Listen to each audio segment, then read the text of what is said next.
Good, happy Wednesday morning, January 19, 2022. I'm Riley King, and welcome to this Wednesday morning edition of the Riley King Newscast, right here on the Riley King Network. We have a lot of news to get to this Wednesday morning, so let's get started right now. First step, GOP representatives advance clarification of abortion ultrasound mandate. Let's take a listen to that video from WMUR News 9. The back and forth over New Hampshire's new restrictive abortion laws continues in Concord.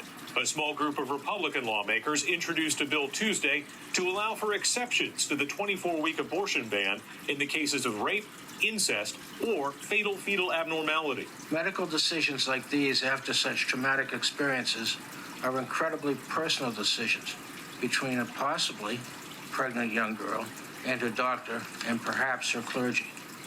I do not believe that this is a decision for 424 volunteer legislators. Democrats want an even more extensive rollback of the new laws that took effect this year, saying criminal penalties threatening doctors with prison time must be repealed as well. No longer can they make the best decision for the mother.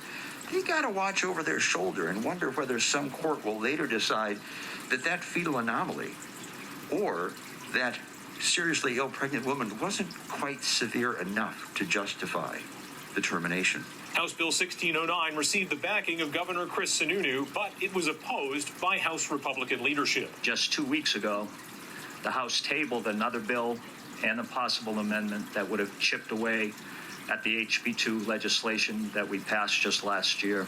Republicans ultimately voted to overhaul the bill, replacing its contents with an amendment that clarifies ultrasound provisions in the new law, saying they are not mandatory for all abortions.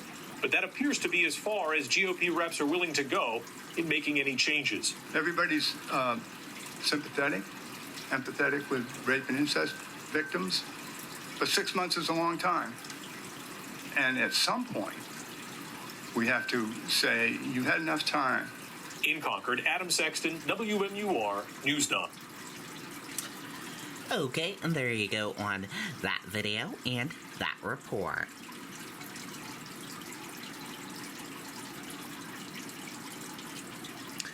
Coastal cleanup underway after Monday storm. Let's take a listen to that video from WMUR News 9. And it keeps all my investments on track. That stock you and your internet friends told me to buy just fell 20%, Brian.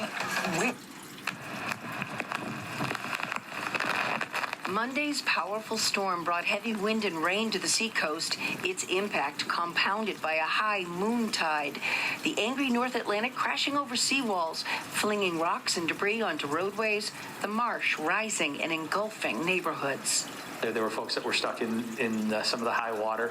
I did observe a number of folks that were helping their neighbors out, people with tow straps and yanking vehicles out of some of those high waters.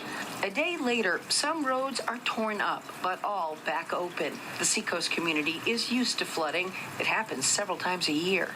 That was a rather significant one that we had yesterday, but nonetheless a flooding event that we normally recover from. Seabrook's DPW ready for cleanup. Other than plowing sand off some streets, it will regrade Cross Beach Road that was submerged during the storm. You have to wait on the weather when it's flooding. It's pretty limited what you can do except get ready to fix things, afterwards. Normal storm damage in the normal areas is how the regional director of the Department of Transportation describes several parts of coastal Route 1A, like this one on the Rye-Hampton line. Waves eroding the piles of rock that separate it from the open ocean. Crews on scene pushing it back throughout the storm and after. It reopened last night. After a particularly destructive storm in 2018, the state hired a consultant to create a conceptual design to make a more resilient, longer-lasting seawall in high-hazard areas like this one. The potential cost? $50 to $75 million. Until there's a push for funding, crews will continue to push the walls back into place, one storm at a time. On the coast, Jennifer Crompton, WMUR News 9. Okay, and there you go on that video and that report.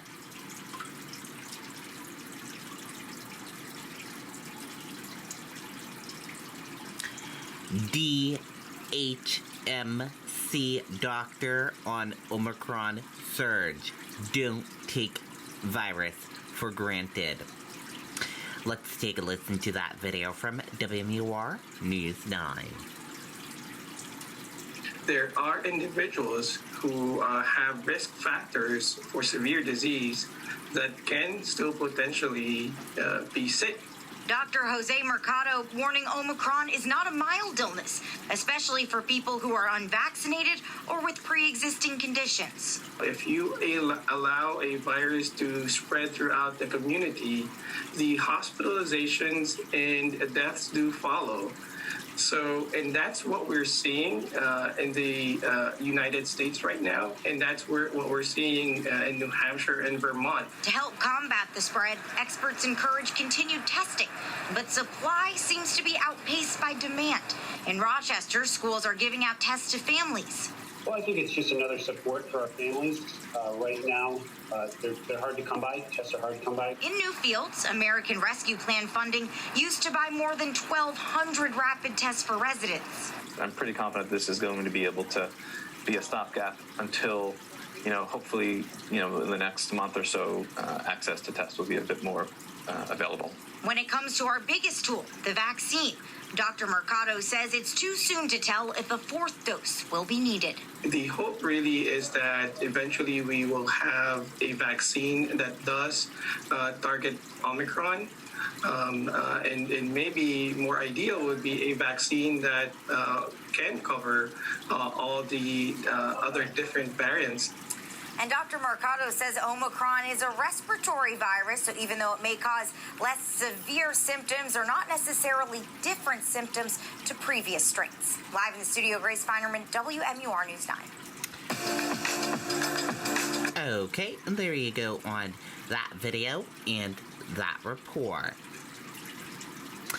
The FBI announced police arrested a Hudson woman based on her alleged actions at the January 6, 2021 riots at the Capitol. Let's take a listen to that video from WMUR News 9. Also tonight, a woman from Hudson now under arrest on charges related to the attack. Prosecutors say they arrested 33-year-old Kirsten Namilla after receiving tips and reviewing video from social media surveillance cameras and news outlets. They say she's the woman wearing sunglasses outlined in these images. Charges include entering or remaining in a restricted building or grounds and disorderly conduct in the Capitol building. Okay, there you go on that video and that report. And that is a look at your news for today. Now we're gonna switch gears and let's go into weather. And weather right now is fair, 7 degrees, but it feels like negative 3 degrees out there. Chilly out there. A slight chance of snow over the next 6 hours. With a full weather forecast, let's go to meteorologist Haley LaPointe. Good morning, Haley. Hey, pick up the pace. I don't want to be here all day. I don't want to be doing this all day either. Hi, everybody. I'm meteorologist Haley LaPointe. Here's an update on your forecast. We have some bitter wind chills ongoing through Coos County, at least, where we'll have 20 to 30 below wind chills during this evening and overnight. So wind chill advisory remains in effect until 4 a.m. tomorrow morning, because by then the winds will have diminished, so it won't feel quite as bad. But around midnight tonight could be as low as 18, 20 below zero with the winds factored in. But tomorrow morning, these will be more like the actual air temperatures, not quite as bad because the wind winds will have settled down a little bit by then. A few clouds passing through, but we were treated to some sunshine today. The next storm system on approach, this is what we call an Alberta clipper with some light snow, and it actually diminishes some by the time it gets here. Wanted to give you an update on the snow totals so far for the season in a few of the area cities and towns. Manchester, 16.6 inches so far this season. That is below the average of almost 30 inches for this time. Concord, 18.9, also below the average. And even Berlin running well below the average at only 19.3 inches so far. Typically by this time, close to 43 inches of snowfall. And yes, we will get a little bit of snow in the North Country tomorrow. In the meantime, sun, or at least clear skies overnight, and then the clouds fill in. Tomorrow morning will be mostly cloudy with some light snow showers passing through up north during the morning and midday hours, maybe a quick coating to an inch or two. And then we're actually seeing some sun poking through the clouds in the southern half of the state through the afternoon. Now, Thursday morning, see this band here? This is a frontal boundary that sets up from Boston south. It is possible that this is a little bit more to the north. Some of our computer models have that. So it's possible Manchester and south and east may see some light snow early Thursday morning, right in time for the commute. So it's possible there's some slick spots early Thursday before this quickly moves out and we get back to sun and just chillier temperatures on Thursday. So a heads up, watch for the commute on Thursday morning in southern New Hampshire. Clear, thin clouds tonight. The winds should lighten up a bit, and we have temperatures, the actual air temperatures below zero in places like Lebanon, Whitefield 10 below, single digits through the Lakes region and Concord. And then tomorrow, a few snow showers north, temperatures around freezing there, and then above freezing for Concord, maybe even in the 40s, Manchester, and out to the seacoast. Again, maybe a stray flurry or snow shower early on Thursday, especially south, then clearing. Temps only in the teens on Friday. At least it'll be sunny. And then tracking a couple of systems, looks like it mainly dodges us Saturday, just clouds, maybe a few light snow showers on Sunday. Monday, temperatures in the 20s. Okay, and there you go on that weather forecast from meteorologist Haley LaPointe. And that did it for this morning edition of the Riley King Newscast right here on the Riley King Network. Thank you for tuning in and watching. I hope you all have a great day, everyone. See you back here later on today for another newscast. Goodbye.